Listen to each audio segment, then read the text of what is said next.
Hello. It's Wednesday. Here we are again. Yep, here we are. Here we are. Where do we start? So we talked in Masters today about worthiness, and often we can directly correlate our level of worthiness, our feelings, our intensity of the feeling of worthiness to whether or not we do or do not do things.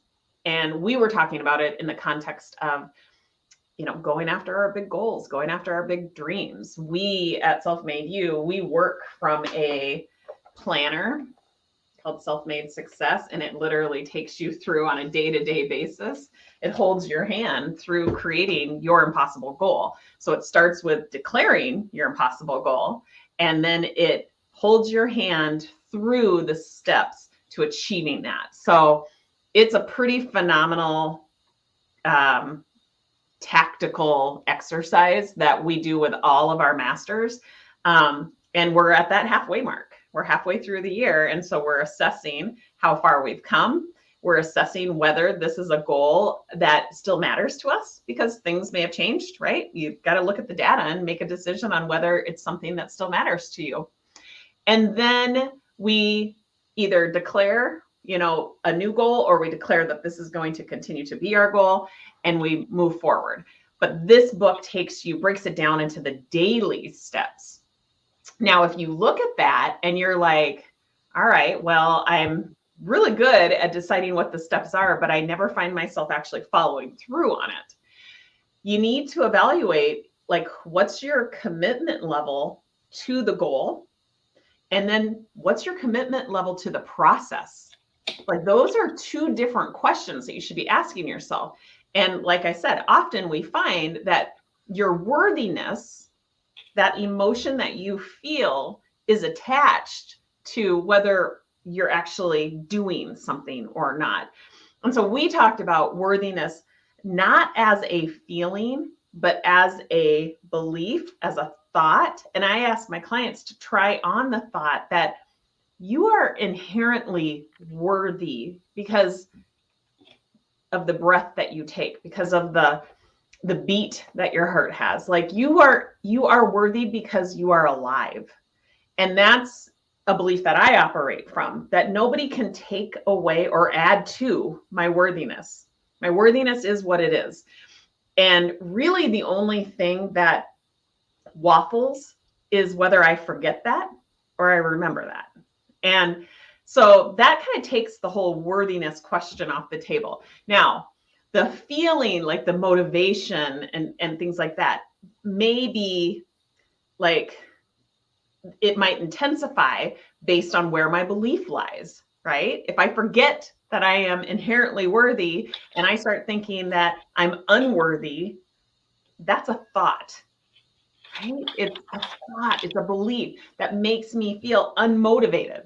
So we distinguish the difference, and I might not be doing as good of a job right here, right now, in distinguishing the difference between the two as I did in our class. So what was your takeaway, Rhonda? I'll stop talking. Well, I love that you talked about the commitment. You asked everybody to put on a scale of 1 to 10 what their commitment was. And everybody was 10% on committing. It was the follow through, or then the numbers were lower, right? Because even for me, I was looking back at my workbook, as I was going through it, and I went in, I'm like, wow, I wrote pages and pages and pages of planning and what I was doing for my impossible goal, which, as you know, had to do with us selling our house.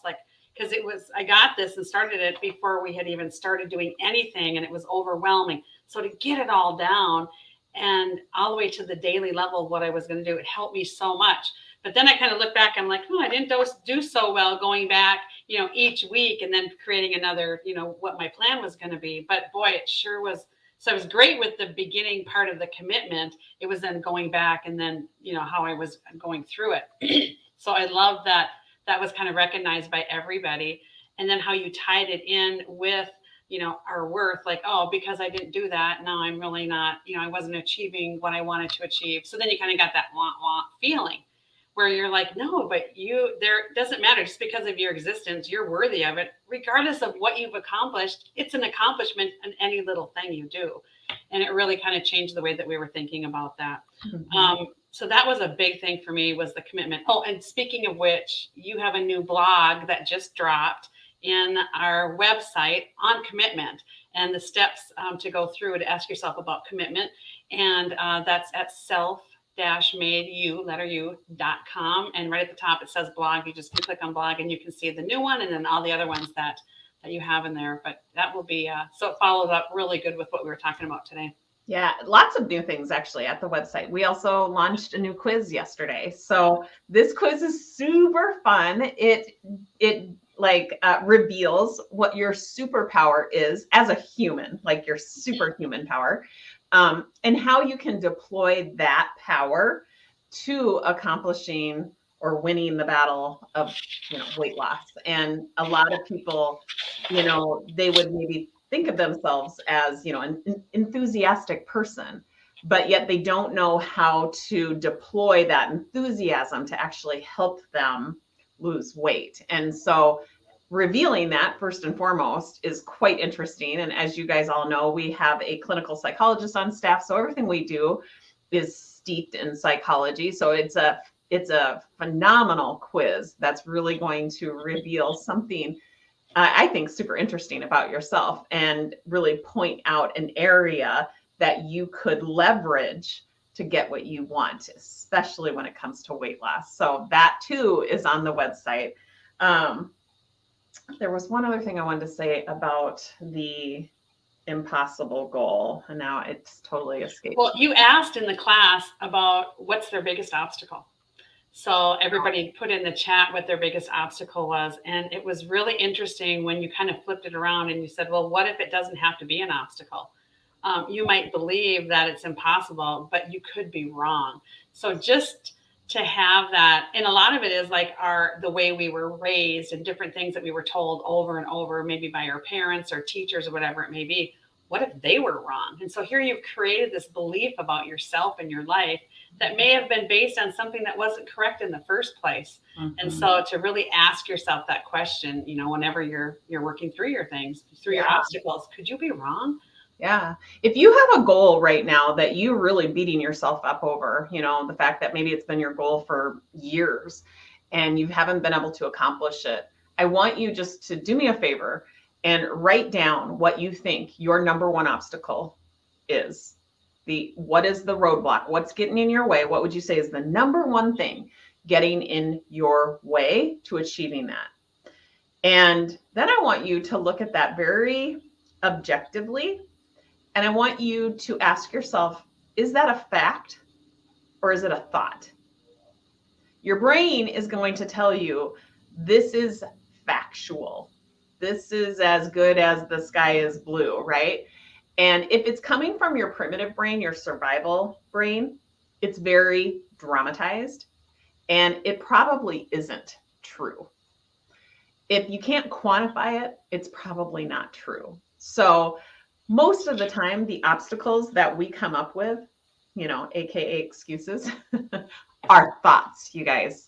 So that would require you to learn how to self-coach so that you can navigate that. That's what we do here at Self-Made You. We teach people how to self-coach. So I think probably worth mentioning is if you want to better understand what self-coaching is all about and you live in the Twin Cities, the Minneapolis-St. Paul area, we are having a live in-person event on July 27th, where we are going to teach you. We're actually having a party. And we are going to teach you how to self-coach. It's going to be fun and playful, and it's a way that you can learn how to navigate your personal problems, right? And I think that, it's like the first step towards our mission of teaching the world how to self-coach. So we're super excited. If you want more information about that, just reach out. We will be glad to give you all the deets. I think that's it. Yeah. It was a great morning. We really enjoyed it.